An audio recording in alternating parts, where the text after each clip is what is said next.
यदु का जो वंश आगे चला वो यदुवंश कहलाया।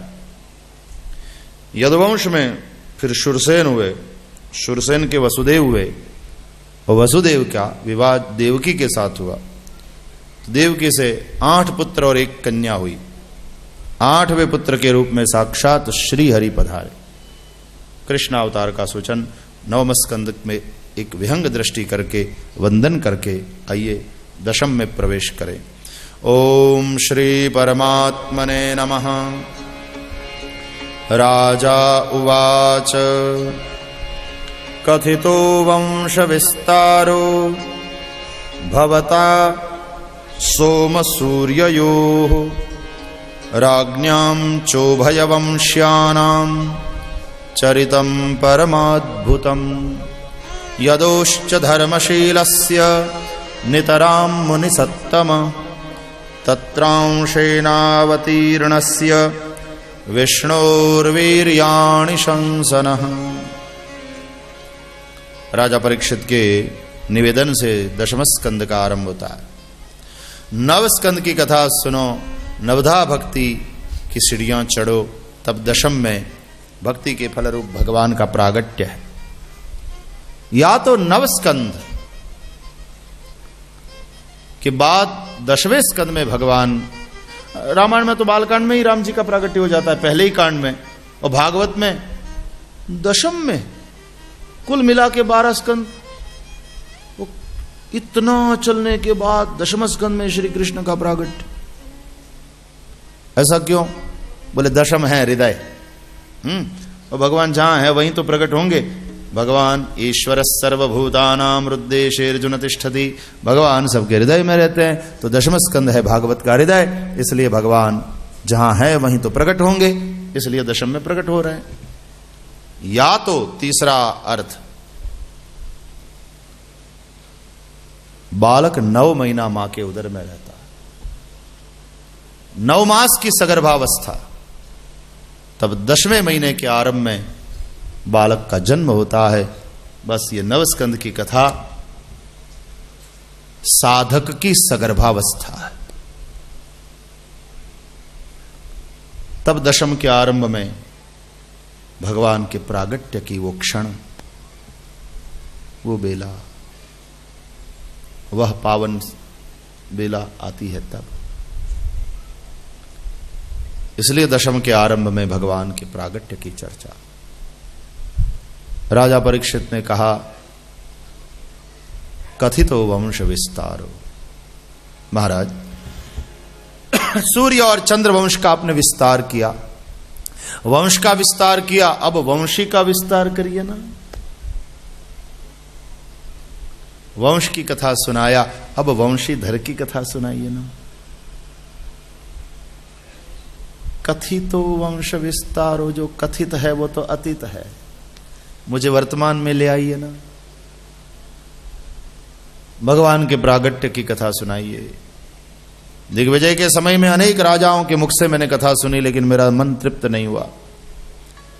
आप ब्रह्मन के श्री मुख से मैं प्रभु के चरित्र की कथा सुनना चाहता हूं। भगवान के प्रागट्य की कथा सुनाइए। 11 वर्ष गोकुल लीला हुई, वो कथा सुनाइए। 14 वर्ष मथुरा लीला हुई, वो कथा सुनाइए। 100 वर्ष द्वारका लीला हुई, वो कथा सुनाइए। महाराज, मुझे ये समझाइए कि दाऊजी महाराज रोहिणी जी के उदर से प्रकट हुए थे, तो फिर देवकी के 7वें पुत्र क्यों माने जाते हैं? भगवान की यह कथा भवरोग को मिटाने वाली औषधि है, कड़वी नहीं मीठी है, मुंह से नहीं कान से पीने की है। इसके देने वाले वैद्य आपके समान निवृत्त तृष्ण है। इसको पीकर कौन अघाएगा? इसको पीकर जो तृप्त हो जाए वो पशु ही हो सकता है। राजा की कथा में प्रीति देख करके सुखदेव जी प्रसन्न हुए। राजन, आज चतुर्थ दिन की संध्या है, तुमने कुछ खाया नहीं, कुछ पिया नहीं, भूख प्यास लगा हो यदि तो मैं कथा को थोड़ी देर विराम दूं, तुम कुछ फलाहार कर लो, जलपान कर लो। राजा ने कहा, महाराज अमृत पान कर रहा हूं, जलपान की इच्छा क्यों करूंगा? राजा की कथा में प्रीति देखकर सुखदेव जी प्रसन्न हुए। महाराज, बहुत खाया पिया, खाने पीने में और खाने पीने के लिए कमाने में जिंदगी बहुत गवाई, अब थोड़ी बची है। एक एक पल, एक एक क्षण मेरे लिए कीमती है। बस अनशन लेकर बैठा हूं और कुछ नहीं, मुझे भान भी नहीं है भूख तृषा का। आप हरि कथा सुना रहे हैं, सुनाते रहिए और मैं सुनता रहूं। राजा की कथा में प्रीति देख करके प्रसन्न हुए।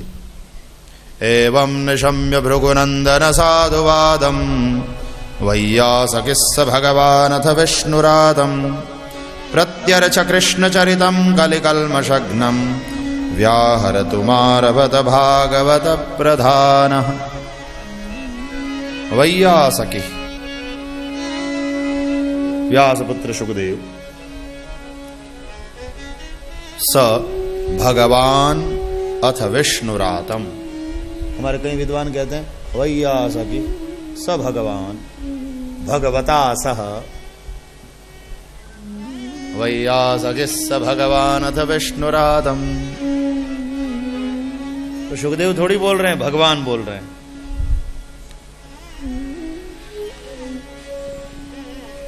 सम्यक व्यवसिता बुद्धि तव राजर्षि सत्तम वासुदेव कथायांते यज्जाता नैष्ठिकी रति।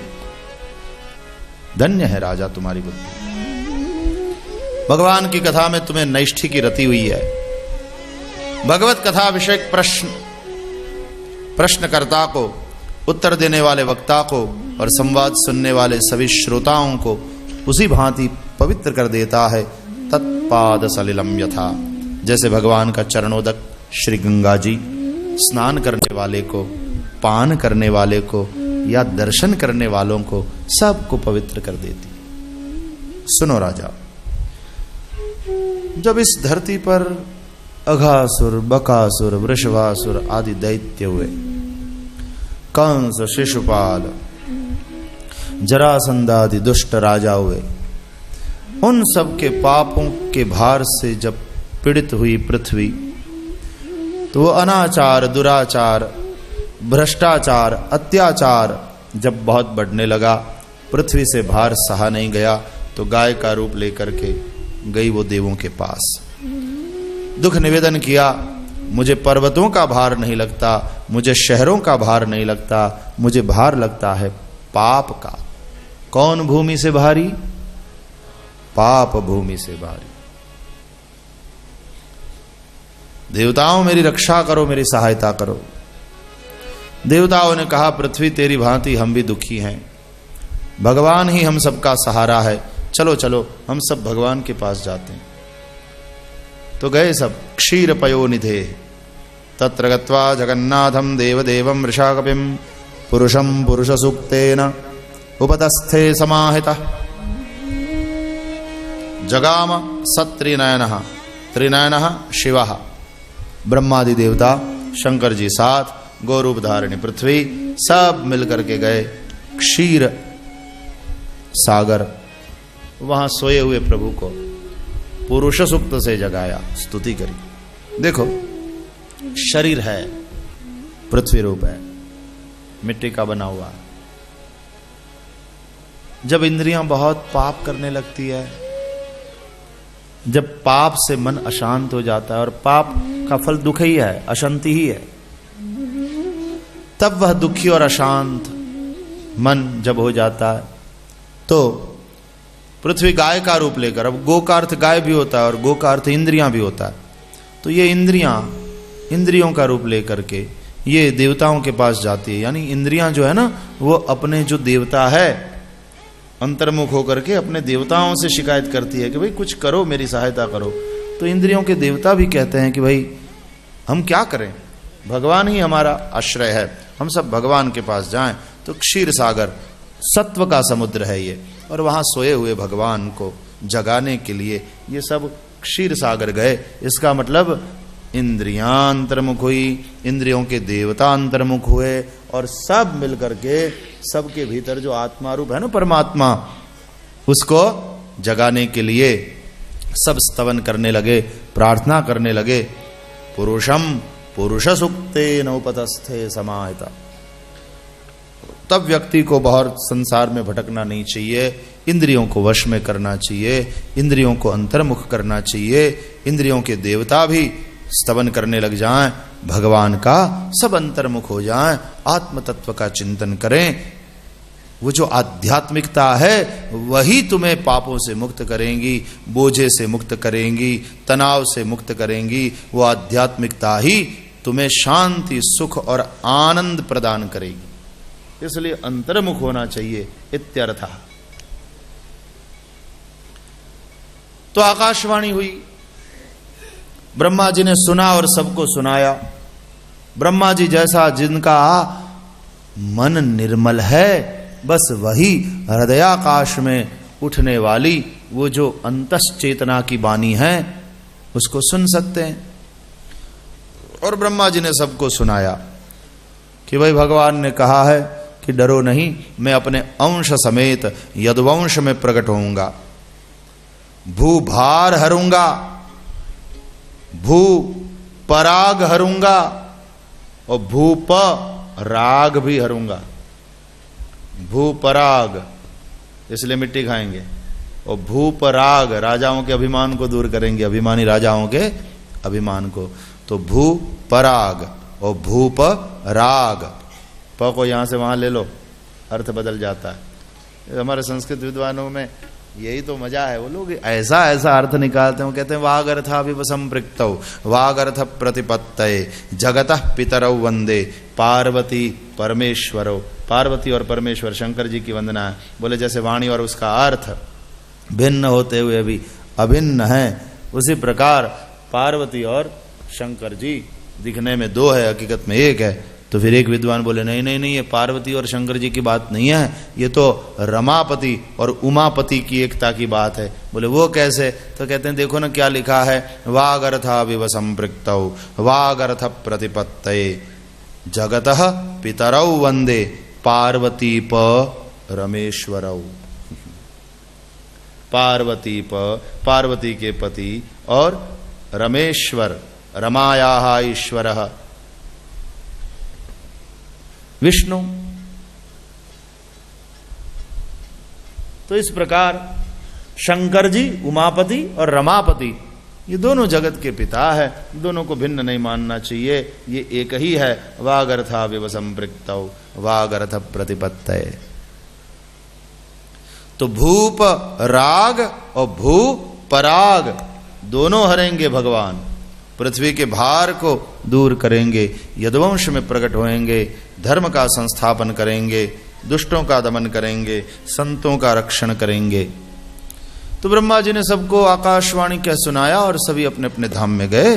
और यहां पृथ्वी पर मथुरा में देवक राजा की पुत्री देवकी का विवाह हुआ वसुदेव जी के साथ। कथा ऐसी है कि देवक की सभी पुत्रियों के साथ वसुदेव जी का विवाह हुआ है। तो देवकी के साथ जब विवाह हुआ, वसुदेव जी का बहुत दहेज दिया गया, कन्या को विदा किया गया, रथ पर चढ़े वसुदेव देवकी। जब सारथी रथ चलाने लगा तो कंस आया, सारथी को हटाया, भाई तुम हटो, हमारी बहन और हमारे बहनों के रथ को तो हम चलाएंगे। देखो ये सहोदरा नहीं है, ये देवक की बेटी है और कंस उग्रसेन का पुत्र है, तो चचेरे भाई बहन लगते हैं, लेकिन देवकी के प्रति बहुत प्रेम है। तो कहा हमारी बहन और हमारे बहनों के रथ को हम स्वयं चलाएंगे। सारथी को हटाया, कंस स्वयं सारथी बना, रथ चलाने लगा। भगवान को ये नहीं भाया, अच्छा नहीं लगा। सोचा जिनके द्वारा मैं प्रकट होने जा रहा हूं उनके जीवन रथ का सारथी कंस यानी देहाभिमान, कम सुखम स्यतीति कंसा, और वही जब सारथी बनेगा तो इनके जीवन में सुख कहां। तो शुरू में भले ही थोड़े दुखी हो लें, लेकिन इनको परम सुख मिले। इसलिए आकाश में आकाशवाणी हुई, पति प्रग्रहिणम कंसमाभाष्याः शरीरवाक् अस्यास्त्वामष्टमो गर्भो हंतायाम भसे बुध। हे अबुध, जिस अपनी बहन देवकी के प्रति तुम्हारा इतना स्नेह है उसके 8वें गर्भ से तुम्हारा नाश होगा। तो ये सुनते ही कंस ने लगाम को खींचा, रथ को रोका और फिर खड्ग निकाला, अट्टहास्य किया, आकाशवाणी मैं तुम्हें झूठा सिद्ध करूंगा, मैं तुम्हें मिथ्या करूंगा। देवकी बचेगी तो देवकी के 8वें गर्भ से मेरा नाश होगा ना। चोटी से देवकी को पकड़ा और खड्ग से देवकी के मस्तक को काटने के लिए तैयार हो गया। दुष्ट लोगों की प्रीति का कोई भरोसा नहीं होता, वो तो क्षणे रुष्टा क्षणे तुष्टा रुष्टा तुष्टा क्षणे क्षणे। तुलसीदास जी कहते हैं दामिनी दमक रहन घन माही खल के प्रीति जथा थिर नाही। तो दुष्टों की प्रीति तो ऐसी होती है, वो स्थिर नहीं होती है, आकाश में चमकती कौंधी आती बिजली की तरह होती है। जिस देवकी के प्रति इतना प्रेम जता रहा था, उसी देवकी को मारने के लिए जब वो तैयार हो गया, कूद करके वसुदेव जी आ गए बीच में, कंस का हाथ पकड़ लिया, कहा तुमने दान किया है इसका, मुझे दान करी हुई चीज वापस भी नहीं लिया जाता और मिटाया भी नहीं जाता, दोष है। मैं इसका पति हूं, पाति इति पति ही, जो रक्षा करे, भरण पोषण करे तो भर्ता और रक्षण करे तो इसलिए पति। तो रक्षा करने के लिए आ गए। तुमने दान किया है, कन्यादान किया है, अब ये मेरी है, दान की हुई चीज वापस नहीं लिया जाता, उसको मिटाया भी नहीं जाता, ये तुम्हें अधिकार नहीं है। कंस ने कहा वसुदेव तुमने सुना नहीं आकाशवाणी ने क्या कहा, इसके 8वें गर्भ से मेरा नाश है। वसुदेव जी बोले इसके 8वें गर्भ से तुम्हारा नाश है, इससे तो नहीं है, इसको मारोगे तुम्हारे स्त्री हत्या का पाप लगेगा, तुम्हारी बदनामी होगी। देवकी के गर्भ से तुम्हारा नाश है तो देवकी को क्यों मार रहे हो? मैं तुम्हें वचन देता हूं देवकी से होने वाली संतान मैं तुम्हें दे दूंगा। आए हुए संकट को देखा वसुदेव जी, बड़े सुंदर है और बड़े बुद्धिमान, हैंडसम और बड़े होशियार। कृष्ण में जो सौंदर्य है ना, वो बाप की देन है। हाँ, कृष्ण के डैडी भी कोई कम सुंदर नहीं थे।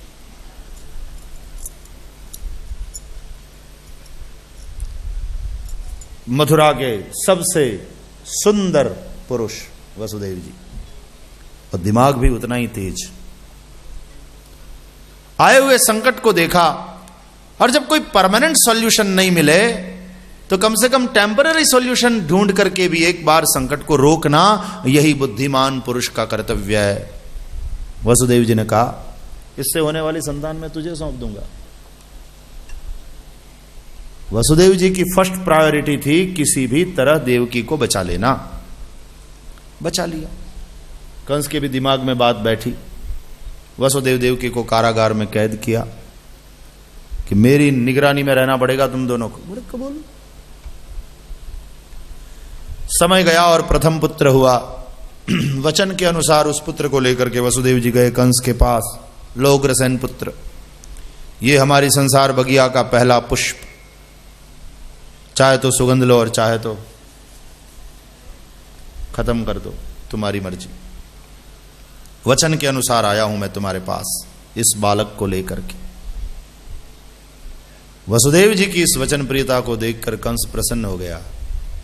उस नवजात शिशु को देखकर कंस के हृदय में भी करुणा ने जन्म लिया। वाह मित्र वसुदेव, वारी गए हम आप पर। कौन ऐसा बाप होगा दूसरा जो अपने नवजात शिशु को मृत्यु की आग में झोंकने के लिए स्वयं चल करके आ जाए। धन्य है तुम्हारी वचन प्रियता।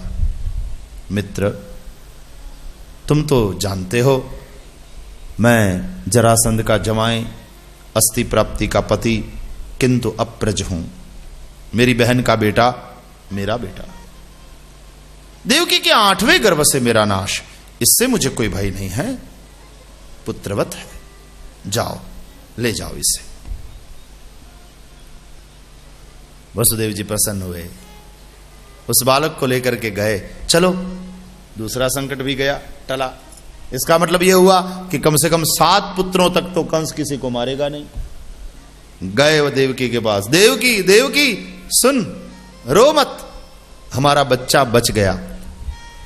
कंस ने इसको छोड़ दिया। कहता है 8वें गर्भ से मेरा नाश, ये तो मेरे पुत्रवत है। देवकी अब तुम रो मत। इसका मतलब यह हुआ कि 7 तक अब कुछ नहीं होने वाला। देवकी जी प्रसन्न हो गई, उस बालक को अपने हृदय से लगा लिया। लेकिन वो प्रसन्नता क्षण जीवी थी। नारद जी आए कंस के पास। ए मधुपुरी पति, क्या कर रहे हो? आकाशवाणी को भूल गए हो? कहा कंस ने, नहीं महाराज, देवकी के 8वें गर्भ से मेरा नाश, मैं भूला नहीं हूं, अभी तो पहला ही बच्चा हुआ। नारद जी बोले नारायण नारायण। कंस, आकाशवाणी के अर्थ को समझने में गलती न करना। 8वां कहा है आकाशवाणी ने, लेकिन कहां से गिनती करते हुए 8वां? पहले से, बीच में से, अंत से? महाराज आप कहना क्या चाहते हैं? बोले कोई भी 8वां हो सकता है। तेरे लिए थोड़ा प्रेम है मुझे, इसलिए तुझे चेताने आया हूं। नारायण नारायण, अब तुझे जो उचित लगे सो कर। कह करके देवर्षि नारद चले गए। कंस ने सोचा शायद देवर्षि सच कह रहा, खतरा क्यों उठा। गया कारागार में, देवकी के जिस बालक को जीवित छोड़ा था छीन लिया, घुमाया, पटका कारागार की दीवार पर, शव नीचे आया, प्राण पखेरु उड़ गया, रक्त रंजित हो गई दीवार, और देवकी की चीख से कारागार कांप गया। अट्टहास्य करता हुआ क्रूर कंस वहां से चला गया। इस प्रकार कारागार की दीवार रक्त रंजित होती रही। 1 बार, 2, 3, 4, 5, 6 बार। वो देवकी की गोदी खाली। उस मां की पीड़ा का क्या वर्णन करे, जिसने अपनी आंखों के सामने अपने शिशुओं की हत्या को देखा हो।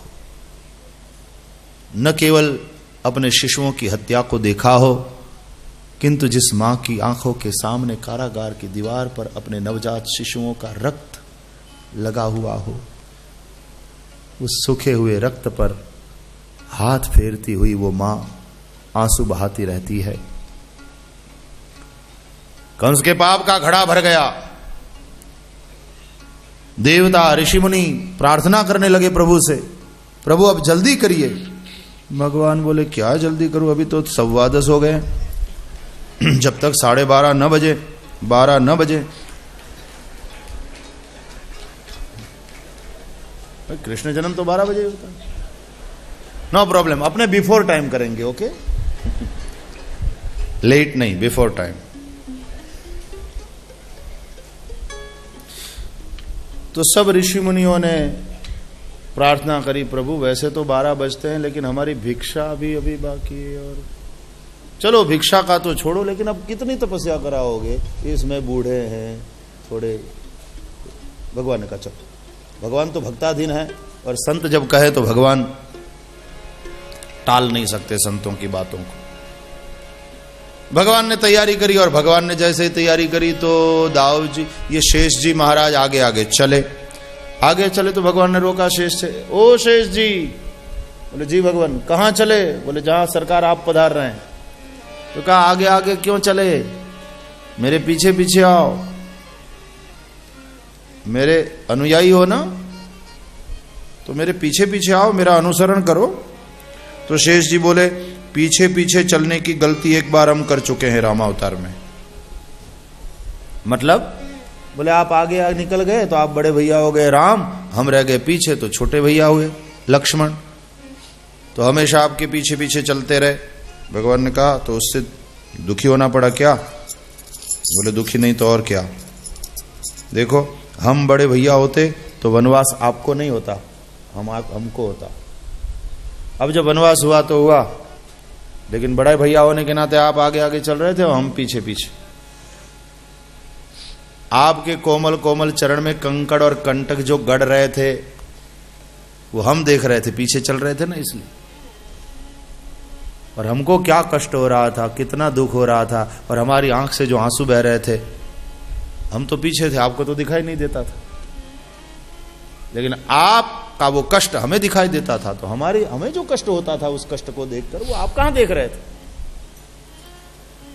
इसलिए अब की बार मैं आगे आगे जाता हूं, मैं बड़ा भाई बनूंगा। अब की बार ध्यान रखूंगा रामावतार में जैसे वनवास वाली घटना घटी ऐसा कुछ ना होवे, इसलिए मैं बड़ा भाई बनूंगा, मैं ध्यान रखूंगा मेरे प्रभु पर कोई कष्ट ना आए। शेष जी के मन में ये भाव है, और इसको देख करके भगवान बड़े प्रसन्न हुए।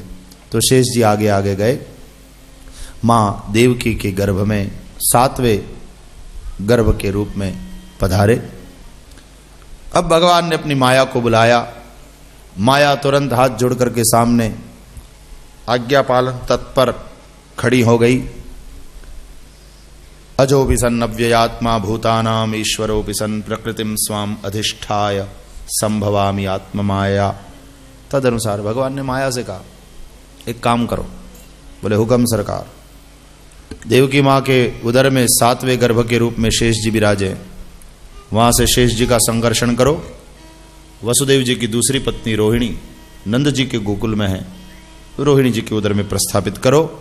तत्पश्चात तुम यशोदा पुत्री के रूप में प्रकट होना और मैं देवकी मैया के 8वें पुत्र के रूप में प्रकट होऊंगा।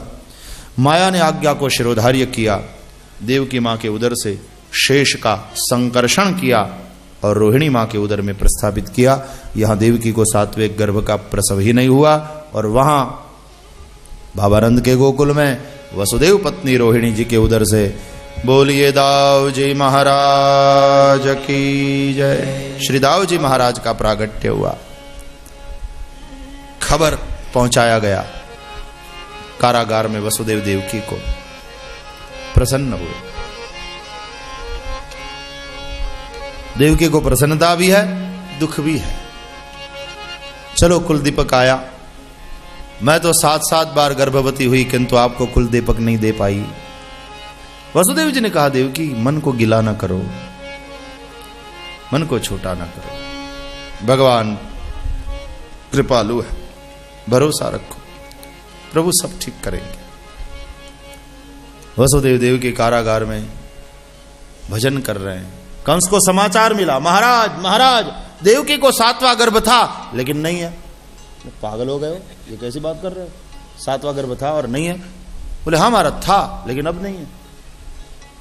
मतलब एक बोला महाराज जरूर कोई कपट लग रहा है, कोई साजिश रची जा रही है। दूसरा बोला कपट और महाराज के साथ किसकी हिम्मत है? महाराज हमको तो लगता है आपके भय के कारण देवकी का गर्भ गिर गया। तो अच्छा हुआ, एक को मारने से आप मुक्त हो गए।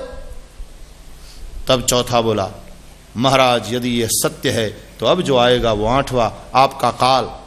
5वां बोला अरे चुप भी करो, महाराज का काल, तुम्हें शर्म नहीं आती ये बोलते? हमारे महाराज तो काल के भी काल है। महाराज चिंता की कोई बात नहीं है, बस पहरा और थोड़ा मजबूत बना दीजिए। Z+ कैटेगरी की सब सुरक्षा व्यवस्था वहां घेरा और मजबूत बना दिया गया। वसुदेव देव की कारागार में कैद भजन कर रहे हैं भगवान का, बड़े संयम के साथ जी रहे हैं। भजन में रुचि बढ़ने लगी, भजन में आनंद बढ़ने लगा, दोनों का तेज बढ़ने लगा। भादों आया, कृष्ण पक्ष आया, अष्टमी तिथि। देखो नव संवत्सर का भी करीब करीब मध्य है, अयन का भी मध्य है, पक्ष ऋतु का भी मध्य है। पक्ष का तो ठीक मध्य है, पक्ष की 15 तिथियों में अष्टमी तिथि ठीक मध्य, और रात्रि का भी मध्य है। तो हमारे कन्हैया मध्य में प्रकट होते हैं। प्रभु ने सोचा देवकी मां से प्रकट होने जा रहे हैं, कहीं रोहिणी मां बुरा न मान लें कि क्यों मैं वसुदेव पत्नी नहीं थी क्या, मुझ में प्रकट हो सकते थे आप। और देवकी से प्रकट होकर फिर दौड़कर आना तो पड़ा यहां गोकुल में मेरे पास ही, तो सीधे ही मेरे पास आ जाते।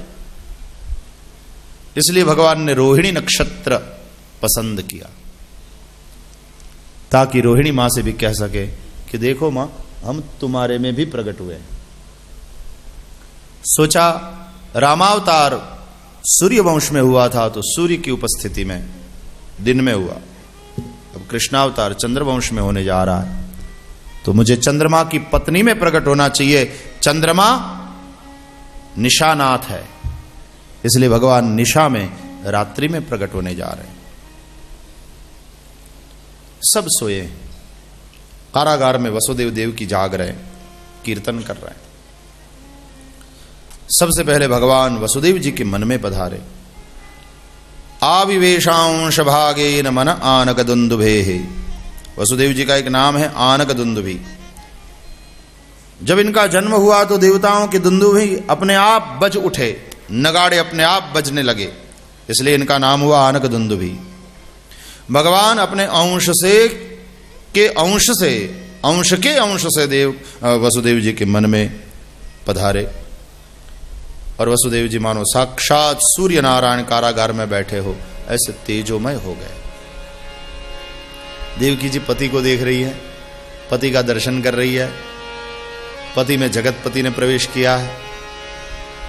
इतना तेजोमय रूप अपने पति का देवकी ने कभी नहीं देखा था। इतने मगन, इतने प्रसन्न, तेजोमय वसुदेव जी आनंद में डूबे। देवकी जी ने जब अपने पति का दर्शन किया तो नेत्र के द्वारा ठाकुर जी अंदर आ गए। वसुदेव जी के द्वारा फिर देवकी जी के अंदर भगवान का वो तेज प्रवेश कर लिया। सा देवकी सर्व जगन निवास निवास भूता नितराम नरे चे। जगन निवास के लिए देवकी निवास भूता भई। परमानंद में दोनों डूबे। देवकी जी में जब भगवान ने प्रवेश किया, ब्रह्मादि देवता गर्भस्तुति करने आए। सत्यव्रतम सत्यपरम त्रिसत्यम सत्यस्य योनिम निहितं च सत्ये सत्यस्य सत्यमृत सत्यनेत्रम सत्यात्मकं त्वां शरणं प्रपन्ना। 9 बार सत्य शब्द का सत्य ऋत प्रयोग है, 9 बार। मतलब आप जो करोगे सब सत्य। भगवान बोले हम माखन चुराएंगे, बोले वो भी सत्य। हम चीर हरेंगे, बोले वो भी सत्य। हम रणांगण से भागेंगे तो कहा वो भी सत्य, सब सत्य। हम झूठा खाएंगे, बोले वो भी सत्य। झूठ बोलेंगे, वो भी आपके मुंह से निकलने वाला झूठ भी तो सत्य ही होगा। शंका तो नहीं करोगे? कहा नहीं।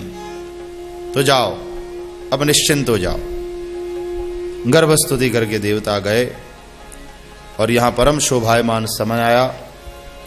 अथ सर्वगुणोपेतः कालः परम शोभनः यर्ह्येवाजन जन्मर्क्षं शान्तरक्ष ग्रहतारकम्। योग लग्न ग्रह वार तिथि सब अनुकूल हुआ। 5 महाभूत शुद्ध हुए। भर चौमासे में आकाश स्वच्छ हो गया। उड़ुगण दिखने लगे, तारे और नक्षत्र। भर चौमासे में भूमि कीचड़ रहित हुई। वर्षा की ऋतु में नदी और झरनों के जल निर्मल हो गए। रात के समय में कमल खिल गए, भंवरे गूंजने लगे। भववायुः सुखस्पर्शः।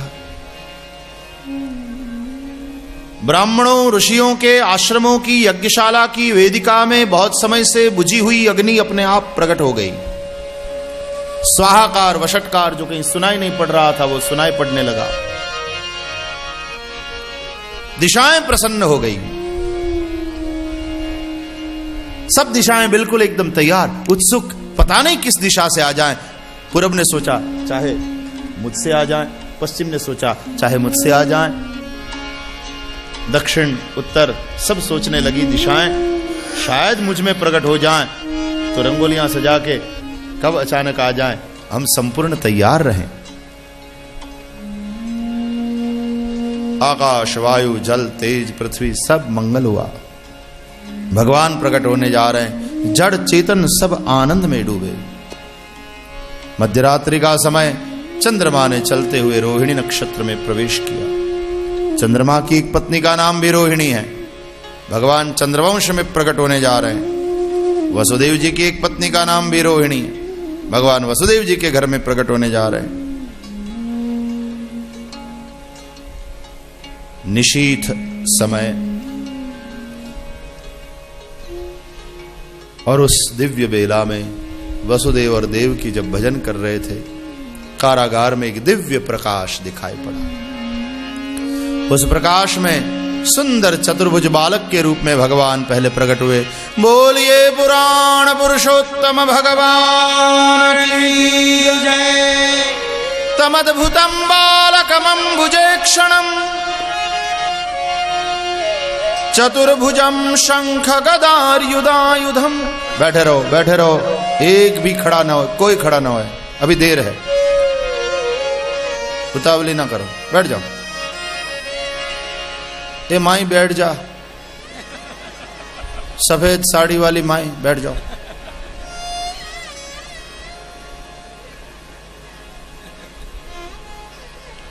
नीली पीली लाल सब बैठ जाएं।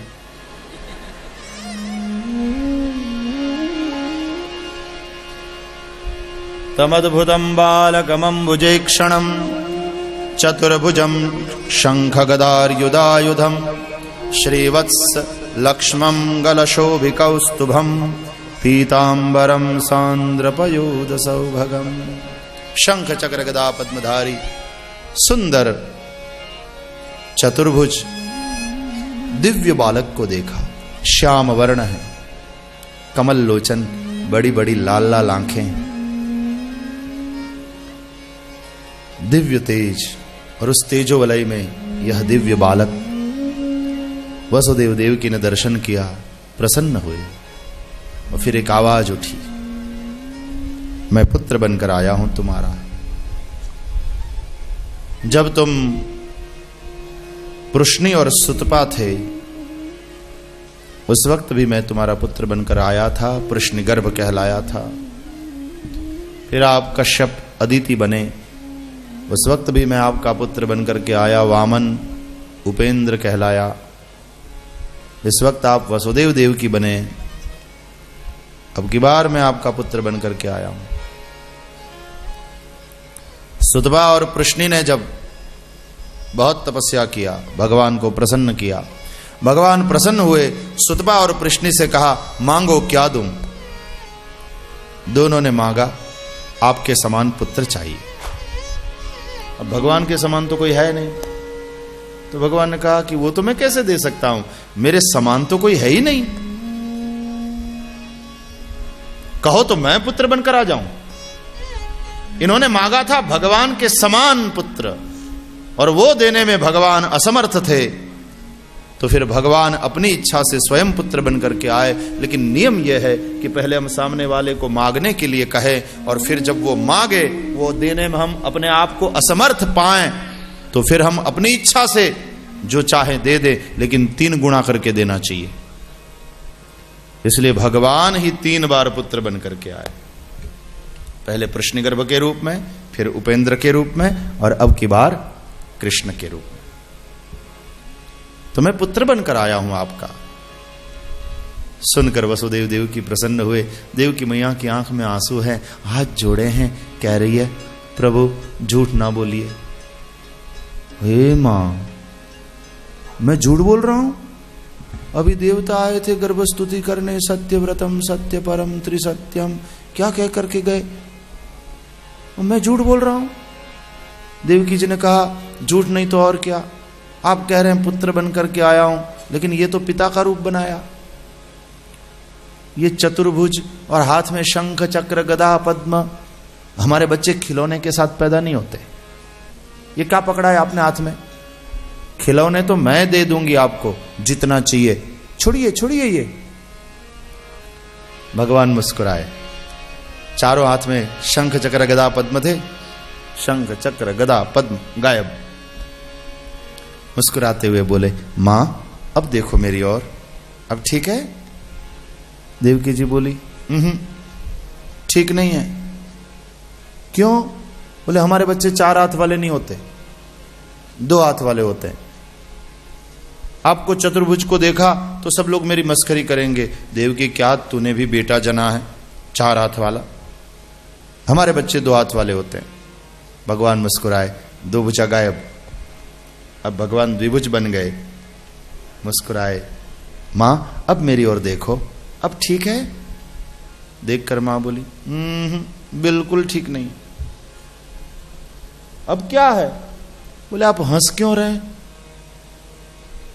हमारे बच्चे जब पैदा होते हैं तो रोते हैं, रोइए रोइए। सुन बचन सुजाना रोदन ठाना, होई बालक सुर भूपा, यह चरित गावहि हरि पद पावहि, तेन परहि भवकू। वहां से वो रूप हुआ अंतर्ध्यान और मां देवकी की गोद में सुंदर श्याम शिशु रोने लगे भगवान। वो देखकर मां बड़ी प्रसन्न हुई। लेकिन श्री बाल कृष्ण लाल की रोते हुए कन्हैया को देखा। मैया ने कन्हैया के होठों पर हाथ रख दिया। चुप चुप चुप मेरे लाला, चुप चुप हो जा, चुप हो जा, तेरा मामा सुन लेगा तो आ जाएगा, मार डालेगा, चुप हो जा मेरे लाल, चुप हो जा। भगवान बोले कमाल है, अभी तो कह रही थी कि रोइए रोइए, अब जब हम रो रहे हैं तो कह रही है चुप हो जा मेरे लाल। I am confused, tell me exactly what you want me to do. हम रोए कि चुप रहे? वसुदेव जी ने तो सुंदर टोपला तैयार किया, उसमें वस्त्र बिछाया, देवकी से कहा देवी लाओ, दे दो बालक, मुझे दे दो। देवकी ने कहा नहीं नहीं नहीं, बड़े ठहरे आप वचन प्रिय, कहीं इसको भी लेकर कंस के पास चले जाइएगा। नहीं नहीं, कंस इसको जीवित नहीं छोड़ेगा। वसुदेव जी ने कहा देवकी क्या कहती हो? नहीं नहीं, मैं कंस के पास नहीं जा रहा हूं। सच? तो फिर आपका वचन? बोले पगली, हमारे घर में ठाकुर आए हैं पुत्र बन करके, आनंद का अवसर है, खुशी का अवसर है, हमारे बालक पर कुछ निछावर तो करना चाहिए ना। क्या निछावर करूं?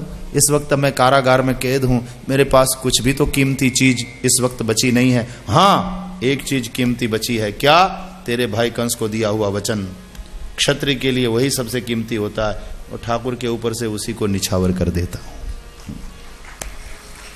इसलिए कंस के पास नहीं जाऊंगा, वो वचन निछावर ठाकुर के ऊपर से,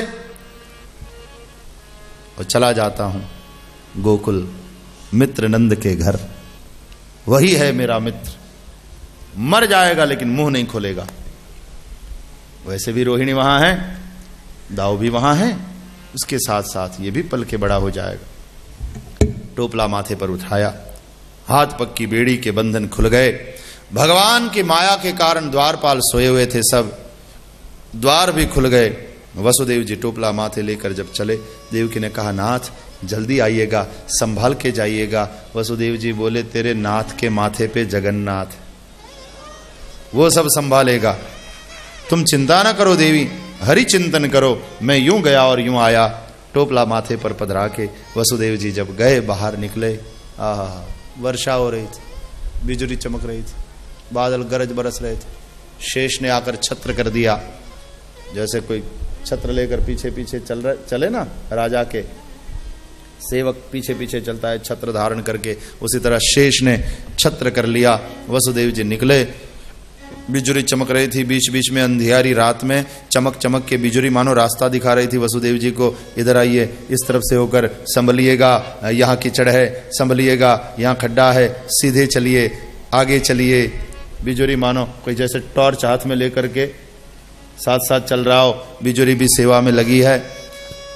और वसुदेव जी श्री यमुना जी के तट पर, यमुना जी में बाढ़ आई है, गागर में सागर भर आया, ब्रह्म यशोदा के घर आया। आज यमुना भरने लगी उछाले, क्योंकि सागर स्वयं नदी तक आया। यमुना भरने लगी उछाले। वैसे तो ये जाती है सागर से मिलने, लेकिन आज सागर स्वयं मिलने आया, क्योंकि यमुना भरने लगी उछाले। तुमने देखा स्त्री जब अपने पिहर में होती है, और जब वो पिहर में होती है तब पति आ जाता है उसको लेने पिहर में, और 2 दिन रुकता है, इतनी खुश। एक तो अपने पिहर में, अपने बाप के घर में, इसलिए संपूर्ण स्वतंत्रता, कोई बंधन नहीं, और सब लोग बहुत उसको चाहते हैं। ही उछाले, क्योंकि सागर स्वयं नदी तक आया। आज बूंद में मेघ सिमट कर आया, देखो ब्रह्म यशोदा के घर आया। यमुना में बाढ़ आई है, वसुदेव जी यमुना जी के अंदर पधारे, यहां तक पानी, यहां तक पानी, यहां तक पानी, छाती तक पानी। अब तो यमुना जी बहा के ले जाने लगी वसुदेव जी को। ये वसुदेव जी ने कहा, अरे यमुना पागल भई है क्या, मेरे लाला के साथ मुझे बहा के ले जाएगी? लेकिन इनके जो लाला है उनकी ये तुर्य प्रिया है, तो प्रियतम के चरण के स्पर्श के सुख को प्राप्त किए बगैर कैसे जाने देती। प्रियतम प्रभु ने प्रियतमा के अंतर के भावना को पहचाना, चरण बाहर निकाला, श्री यमुना जी को भगवान के चरण का स्पर्श हुआ, परम प्रसन्न यमुना जी शांत हो गई। अब तो पानी इतना उतर गया कि कहीं बस केवल घुटने तक, वो कहीं कहीं तो जमीन दिखने लगी। वसुदेव जी उस पार गोकुल पहुंचे, नंदालय में पहुंचे, यशोदा जी के कमरे में पहुंचे, टोपला उतारा, बाल कृष्ण को उठाया। यशोदा जी करवट लेकर सोई हुई थी, पीठ के पीछे भगवान को पधराया। भाई देखो, जागे हुए को भगवान मिलते हैं कि सोए हुए को? हाँ, यहां सोए हुए को भगवान मिले। क्यों? भगवान की मर्जी। भगवान के सम्मुख होते हैं उनको भगवान मिलते हैं, कि भगवान को पीठ करते हैं उनको भगवान मिलते हैं? और यहां तो पीठ करी हुई है यशोदा जी, तो उसको भगवान मिले। क्यों? भगवान की मर्जी। ये मालिक है, वो तो कर तुम अकर तुम अन्यथा कर तुम ईश्वर। ये इनकी कृपा। बाल कृष्ण को पधराया और माया पुत्री को टोपले में पधराया। बार बार दर्शन करके माया पुत्री को अपने माथे पर लेकर के वसुदेव जी वापस लौट आए मथुरा। जैसे ही कारागार में आए, द्वार हो गए बंद। वसुदेव जी के हाथ पांव में बेड़ी के बंधन फिर से आ गए। सिंपल। माथे पे ब्रह्म है तो बंधन छूटा, और माथे पे माया तो बंधन हुआ। ब्रह्म बंधन से मुक्त कराता है और माया बंधन कराती है। अब तो माया रोने लगी तो वो द्वारपाल भी जाग गए और सबको पता चला कि आई है माया। भाई, जिसके भी घर में माया आवे वो चुप रहती ही नहीं है, बोलती ही है। अड़ोसी पड़ोसी पूरे नगर के लोगों को पता चल जाता है कि इसके घर में माया आई। देखो, बड़ी कोठी हो गई, 4 मोटर कार, पत्नी गहनों से लदी, शादी में पार्टी में, तो माया छुपी थोड़ी ना रहती है, बोलती है, सबको पता चलता है। द्वारपाल दौड़े कंस के पास, महाराज महाराज, देवकी को 8वें गर्भ का प्रसव हो चुका है। कंस आया कारागार में, द्वार खोले गए, हाथ में खुला खड्ग है। वसुदेव, देवकी कहां है मेरा काल? देवकी ने बच्ची के ऊपर साड़ी का पल्लो ढांक दिया। भैया, तुमने मेरे सब पुत्रों को मार डाला, अब तो यह एक अबला है, पुत्री है, ये तुम्हारा क्या बिगाड़ेगी?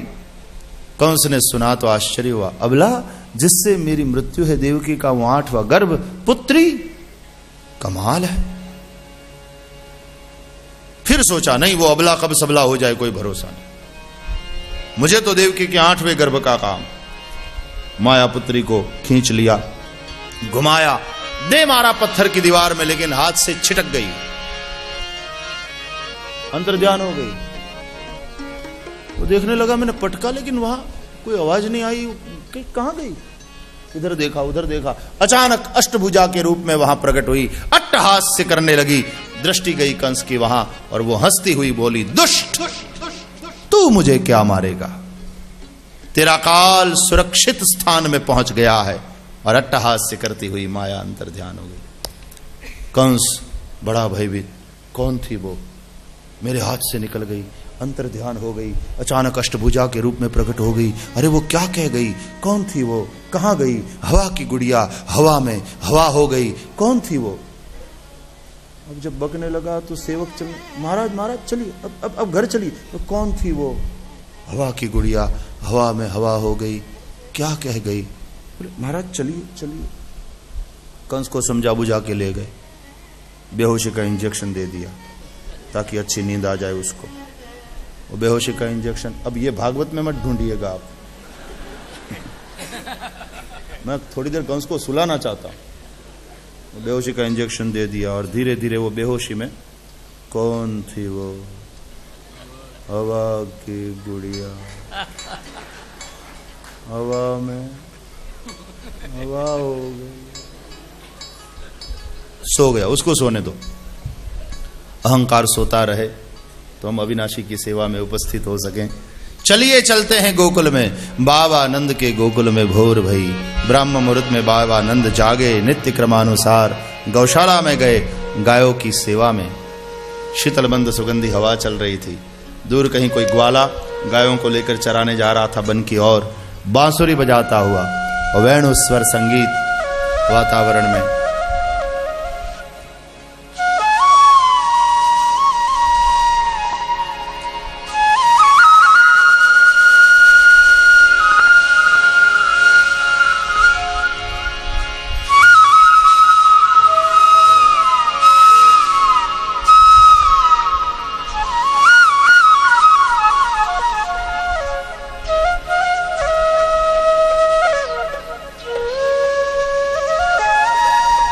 कन्हैया सोचे कब से आए हैं लेकिन कोई बुलाता भी नहीं, बुलावे कौन, किसी को पता ही नहीं हम आए हैं, चलो पहले मैया को जगाते हैं।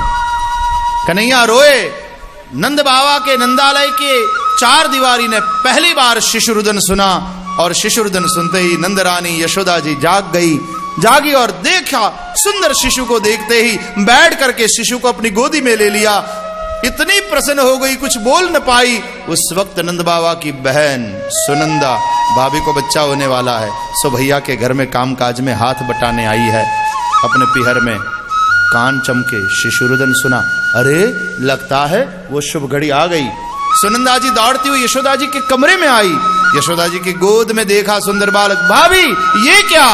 यशोदा जी बोली, सुनंदा देख, अरे कृपा करी है ठाकुर ने, लालो भयो है। सुनंदा बोली, सच अभी जाकर सुनाती हूँ भैया को। दौड़ती हुई सुनंदा जी गई गौशाला में, भैया ओ भैया, अरे सुनो, बधाई हो, आपके घर लालो भयो है। और सुनते ही नंद के आनंद भयो, जय कन्हैया लाल की, ओ नंद के आनंद भयो, जय कन्हैया लाल की, ओ हाथी घोड़ा पालकी, जय कन्हैया लाल की, ओ हाथी घोड़ा पालकी, जय कन्हैया लाल की, हे यशोदा को लालो भयो, जय कन्हैया लाल की, यशोदा को लालो भयो, जय कन्हैया लाल की, हे यशोदा को लालो भयो, जय कन्हैया लाल की, ओ गोकुल में आनंद भयो, जय कन्हैया लाल की, गोकुल में आनंद भयो, जय कन्हैया लाल की, हे नंद घेरा आनंद भयो, जय कन्हैया लाल की, हे नंद के आनंद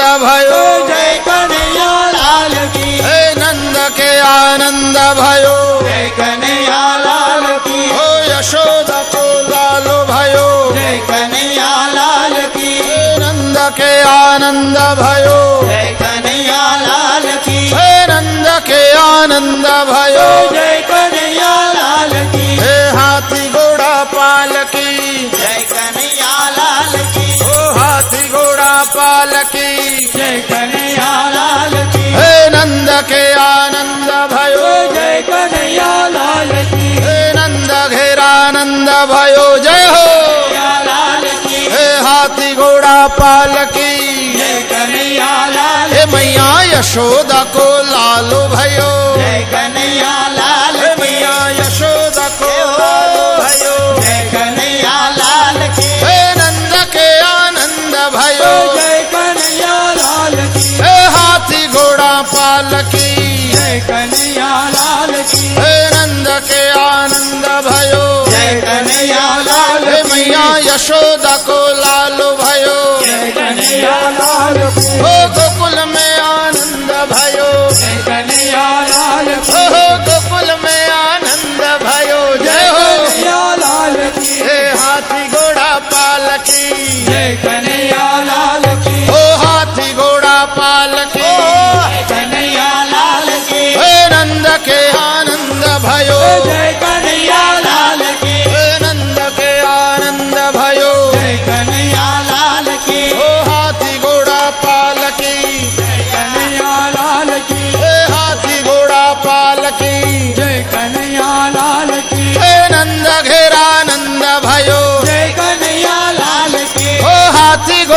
पाल की जय कन्हैया लाल हे मैया यशोदा को लालो भयो जय कन्हैया लाल के ओ गोकुल में आनंद भयो जय कन्हैया लाल के हे नंद के आनंद भयो जय कन्हैया लाल की हे नंद के आनंद भयो जय कन्हैया लाल के हे नंद के आनंद भयो जय कन्हैया लाल के हो नंद घेरा नंद भयो जय कन्हैया लाल की मैया यशोदा को लाल भयो जय कन्हैया लाल की ओ हाथी घोड़ा पाल की जय कन्हैया लाल की हे नंद के आनंद भयो जय कन्हैया लाल के हे नंद के आनंद भयो जय कन्हैया लाल के ओ हाथी घोड़ा पाल की जय कन्हैया लाल के हे यशोदा को लालो भयो जय कन्हैया लाल की मैया यशोदा को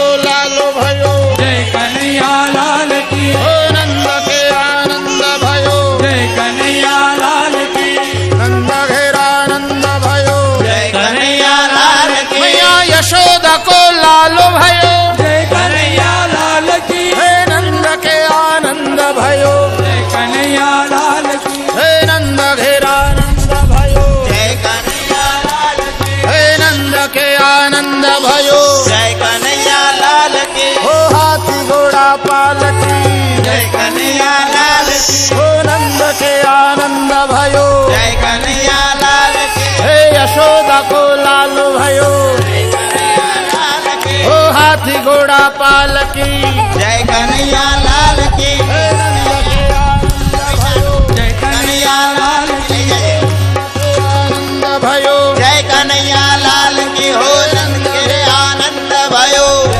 जय हो हे हाथी घोड़ा पाल की जय कन्हैया लाल हे मैया यशोदा को लालो भयो जय कन्हैया लाल के हे नंद के आनंद भयो जय कन्हैया लाल के हे नंद के आनंद भयो जय कन्हैया लाल की हे हाथी घोड़ा पाल की जय कन्हैया लाल की हे नंद घेरानंद भयो जय कन्हैया लाल की हे नंद घेरानंद भयो जय कन्हैया लाल की हे यशोदा को लालो भयो जय कन्हैया लाल की हे यशोदा को लालो भयो जय कन्हैया लाल की हे नंद के आनंद भयो जय कन्हैया लाल की हे हाथी घोड़ा पाल की जय कन्हैया लाल की हे हाथी घोड़ा पाल की जय कन्हैया लाल की हे नंद घेरानंद भयो जय कन्हैया लाल की हो हाथी घोड़ा पाल की जय कन्हैया लाल की हे नंद घेरानंद भयो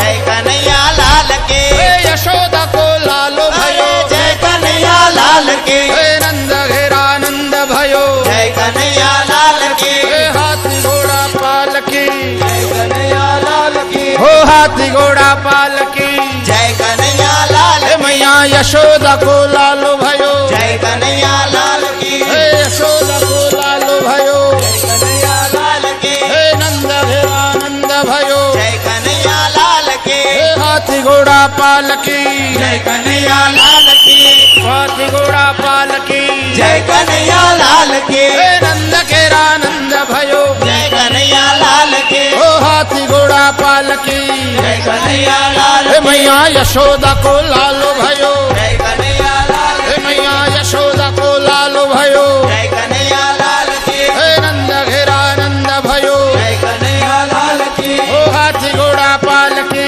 जय कन्हैया लाल की हे नंद घेरानंद भयो कन्हैया लाल की ओ यशोदा को लालो भयो जय कन्हैया लाल की हे यशोदा को लालो भयो जय कन्हैया लाल की हे गोकुल में आनंद भयो जय कन्हैया लाल की ओ गोकुल में आनंद भयो जय कन्हैया लाल की हे नंद के आनंद भयो जय कन्हैया लाल की हे हाथी घोड़ा पाल की जय कन्हैया लाल की हे नंद घेरानंद भयो जय कन्हैया लाल की हे नंद घेरानंद भयो जय कन्हैया लाल की हाथी घोड़ा जय हो कन्हैया लाल की हे हाथी घोड़ा पाल की अरे जय कन्हैया लाल हे की मैया यशोदा को लालो भयो जय कन्हैया लाल की गोकुल में आनंद भयो जय कन्हैया लाल की हे हाथी घोड़ा पाल की जय कन्हैया लाल की हे नंद के आनंद भयो जय कन्हैया लाल की हे नंद भयो, जय कन्हैया लाल की, हे यशोदा को लालो भयो, जय कन्हैया लाल की, हे यशोदा को लालो भयो, जय कन्हैया लाल की, हे गोकुल में आनंद भयो, जय कन्हैया लाल के, ओ गोकुल में आनंद भयो, जय कन्हैया लाल के, हे हाथी घोड़ा पाल की, जय कन्हैया लाल के, ओ हाथी घोड़ा पाल की, जय कन्हैया लाल के, हे नंद घेरानंद भयो, जय कन्हैया लाल की, हे नंद के आनंद भयो, जय कन्हैया लाल की, हे नंद के आनंद भयो, जय कन्हैया लाल के, हे नंद के आनंद भयो, जय कन्हैया लाल की, बोल श्री बाल कृष्ण भगवान की, जय। बोल यशोदा के लाला की, जय हो। बोल नंद जी के लाला की, जय हो। बोल श्री कृष्ण जन्म महोत्सव की, जय हो। सदगुरु देव की, जय हो। ओम नमः पार्वती पतये हर हर महादेव। जय जय श्री राधे, जय जय श्री राधे, जय जय श्री राधे, जय जय श्री राधे, जय जय श्री राधे, जय जय श्री राधे, श्री वृंदावन बिहारी लाल की जय। सबको श्री कृष्ण जन्म की हार्दिक बधाई हो। बधाई हो, बधाई हो।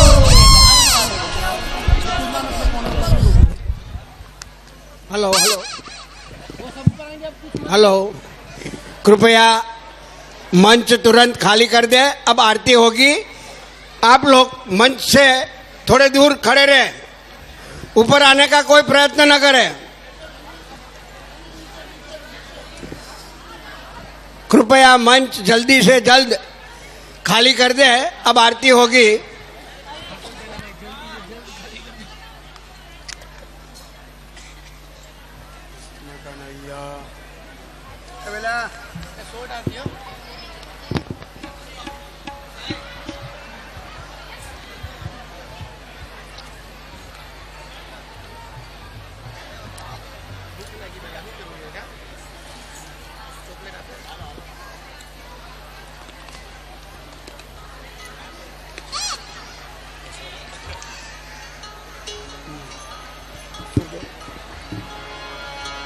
कृष्ण कन्हैया लाल की जय, सब आरती उतारो मेरे लालन की, सब आरती उतारो मेरे लालन की, माते यशोमती करते आरती,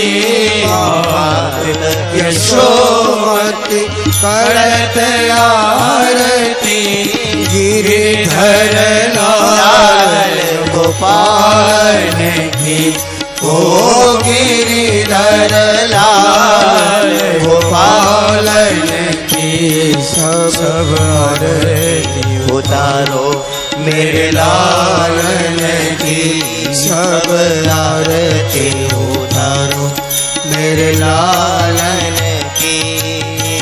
कंस निकंदन जय जगवंदन, कंस निकंदन जय जगवंदन, कृष्ण कृपालु दयाल की, ओ कृष्ण कृपालु दयाल की, सब आरती उतारो मेरे लालन की, सब आरती उतारो मेरे लालन की।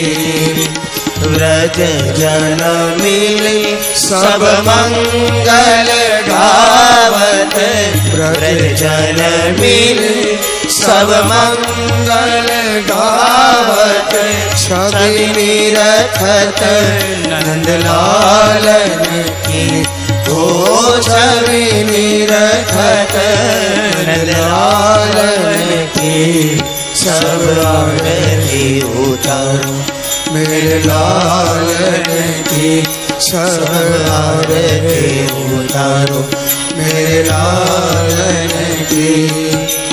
मोर मुकुट पीतांबर सोहे, मोर मुकुट पीतांबर सोए मुख पर लाली गुलालन की ओ मुख पर लाली गुलालन की सब आरती उतारो मेरे लालन की सब आरती उतारो मेरे लालन की मोती माल की और छटारो मोतीन माल की और छटारो ऊपर तुलसी मालन की ऊपर